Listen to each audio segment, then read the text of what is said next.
Imagine uma pequena comunidade, nascida no coração do Oriente Médio, que começa a crescer de forma inesperada.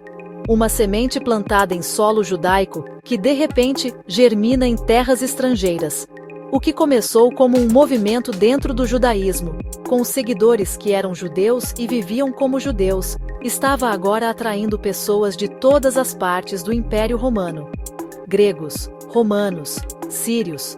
Pessoas que nunca tinham ouvido falar de Abraão ou Moisés.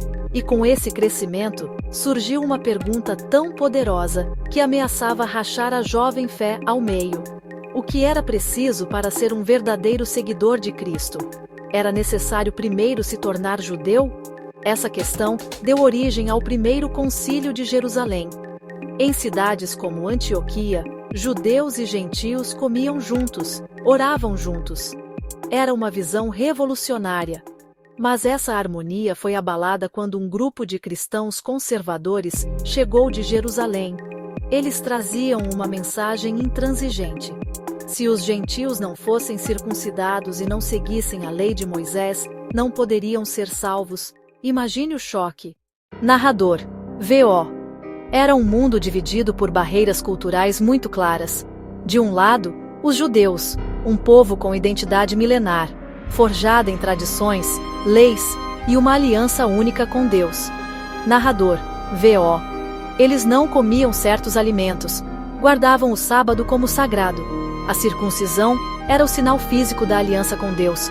Para um judeu, essas práticas não eram opcionais, definiam quem eles eram. Narrador. V.O. Do outro lado, os gentios, gregos, romanos, sírios, adoravam múltiplos deuses, suas dietas eram variadas, práticas sociais completamente diferentes. Quando o Evangelho chegou, o que os atraiu foi a simplicidade da mensagem de Jesus. Narrador. V.O. Quando esses dois mundos colidiram na mesma comunidade de fé, o resultado foi uma crise de identidade. Como compartilhar uma refeição? Um dos atos mais importantes de comunhão na cultura antiga. Narrador. V.O.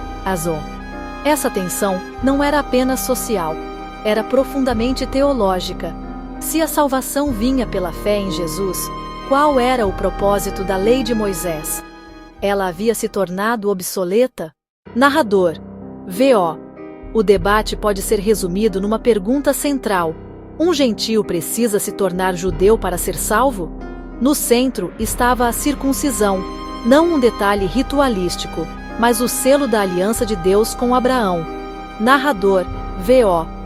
Imagine ser um adulto grego em Antioquia. Você se encanta com Jesus, decide dedicar sua vida à fé. Então chegam de Jerusalém dizendo que precisa de cirurgia dolorosa, leis dietéticas complexas, e mudar todo o seu calendário social. Narrador. V.O.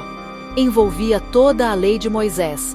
613 mandamentos regendo tudo, desde moralidade até dieta, pureza ritual e festas religiosas.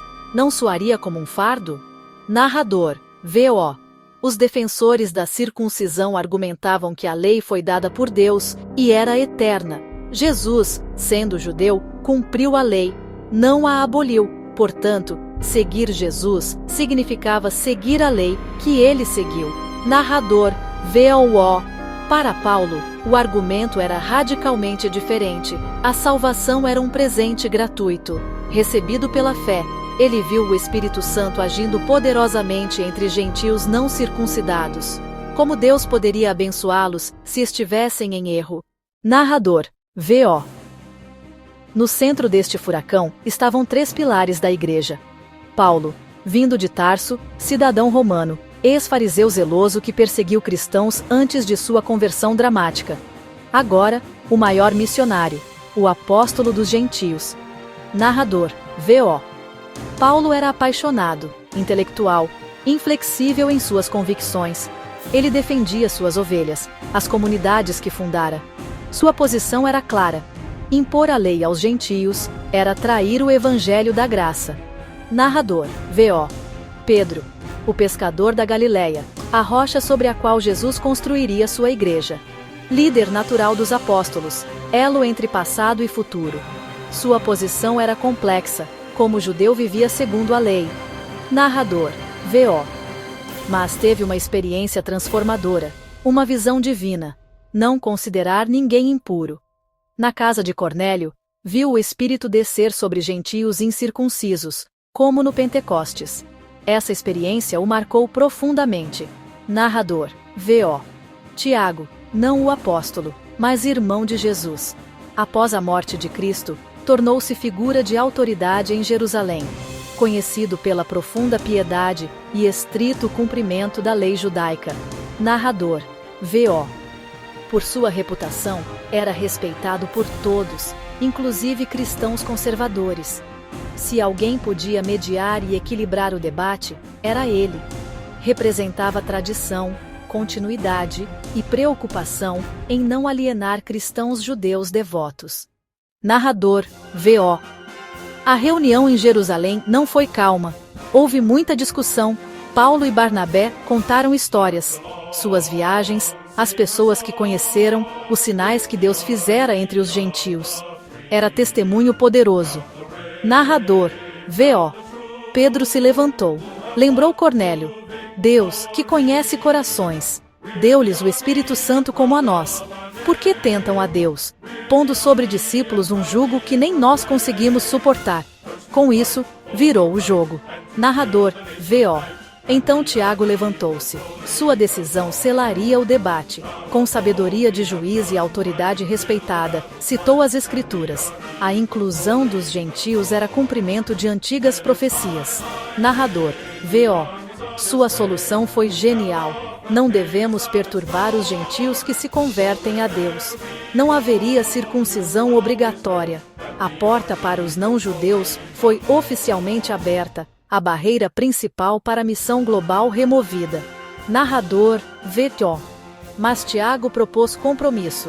Uma carta pedindo que gentios se abstivessem de 4 coisas: contaminação dos ídolos, imoralidade sexual, carne estrangulada, sangue. Não para salvação, mas para facilitar convivência. Narrador, V.P.O. Quando a delegação leu a carta em Antioquia, o resultado foi imediato. Alegria pela exortação consoladora. A crise terminou, a unidade foi restaurada. Narrador, V.P.O. A decisão foi declaração de independência do cristianismo. Confirmou que a fé não era extensão do judaísmo, mas algo universal. Podia se espalhar por todas as culturas, sem exigir abandono da identidade cultural. Narrador, V.O. Aquele debate há 2000 anos não apenas salvou a igreja primitiva, definiu seu futuro e mudou o curso da história humana para sempre. Cada vez que o evangelho é pregado em nova cultura, o espírito do concílio está presente.